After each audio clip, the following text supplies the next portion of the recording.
when you see a lot of these kind of advanced punctuation marks in the choices, you definitely need to memorize how they work.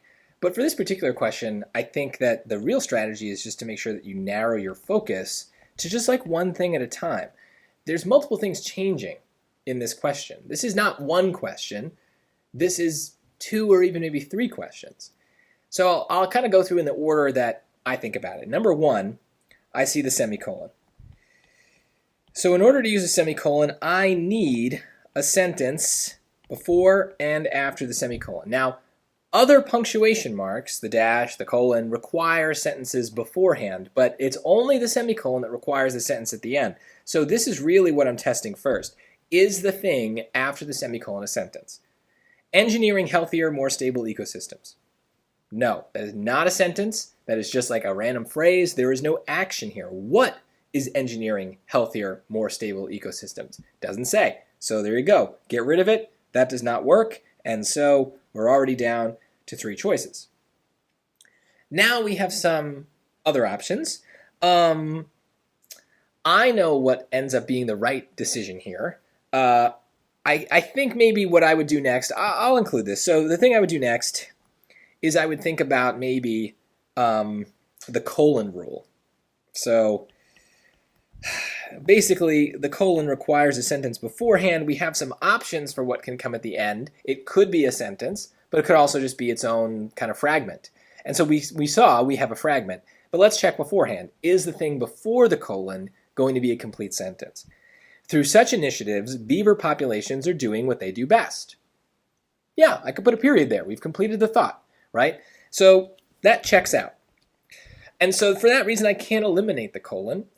I also can't eliminate the dash because in this case, the dash would really be like behaving like a colon. It's very versatile. It has lots of purposes. But we also really can't eliminate the comma after best because we can use commas to attach things to sentences all the time. So, okay, that seems like it could work too. And this is where most people get confused is they start thinking, well, which one is best then? Which one of those three punctuation marks is the best for this situation? No, you're not narrowing your focus. You're thinking about the wrong thing. You're distracted by the fact that there's this weird stuff and you're ignoring the easy stuff. What we really need to think of is comma rules, right? Because look, there's a comma after engineering for both B and D, but not for C. That might make the decision for us. If we don't need a comma, there's only one answer left. So what is that comma doing? Well, we have a comma here. And so that comma, it's kind of a list. It's a comma for a list, but it's a list of adjectives. And so this is a rule that doesn't come up very often on the SAT or even in our own writing because we're usually not using like a lot of adjectives to describe something. So we don't usually see it, but basically there's two adjectives, healthier and more stable. And so this comma is letting us use two descriptions for the same thing, ecosystems.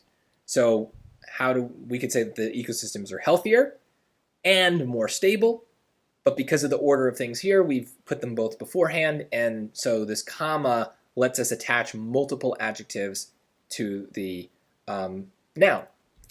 So now we get to the comma after engineering. What purpose would that serve? Well, engineering isn't an adjective. It's a thing. It's like a noun. So it's not like it's part of this list of adjectives, right? The ecosystems aren't engineering. The beavers are engineering, right? So that doesn't belong in the list. And so there's no reason for a comma here. It's just leading in to what the beavers are engineering. They're engineering healthier, more stable ecosystems. Or to shorten it a bit, they're engineering ecosystems. And if we shorten it, we wouldn't have any commas. So we don't need any comma after engineering here. The only reason to put that one comma after healthier is because we've inserted some adjectives. That has its own little ecosystem of punctuation, so it's its own thing. But the engineering ecosystems piece is just kind of like a verb and a noun, and so, yeah, there's no comma necessary. So that gets rid of B and D for that reason and makes us pick C. Is the colon truly the best here? I think so.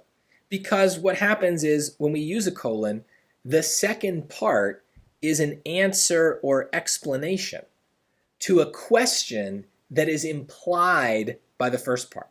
So you can turn the first part into a question, and the answer is kind of what comes after the colon. Through such initiatives, beaver populations are doing what they do best. What do they do best? Engineering healthier, more stable ecosystems. That's a great use of a colon. However, a dash would be perfectly fine there too. I don't really think it matters. That's the author's choice. They're equivalent in that particular case. So if we were truly choosing between the colon and the dash, we would not be able to choose in this case. It's not a double dash. There's no other dash anywhere else. There's no reason we can't use the colon here. So there will be other places. I know people are going to comment, but there will be other places where we won't be able to use a colon or a dash interchangeably. It has to do with what else might come at the end of the sentence. But here, they're the same. There's literally no difference between B and C, except for the comma after engineering. And if you missed that, you fell for the trap. They got you. They knew you would be so distracted by what's going on here that you wouldn't even think to look somewhere else. They do this a lot with punctuation questions. They do this a lot with writing questions of all sorts. So you always, if you find yourself stumped and unable to choose, look around. There might be some other thing to focus on in the question that makes the decision easy. Find it, and then do what I did here. Break the question down into smaller questions, easier choices for you to make, and eliminate questions or choices that way.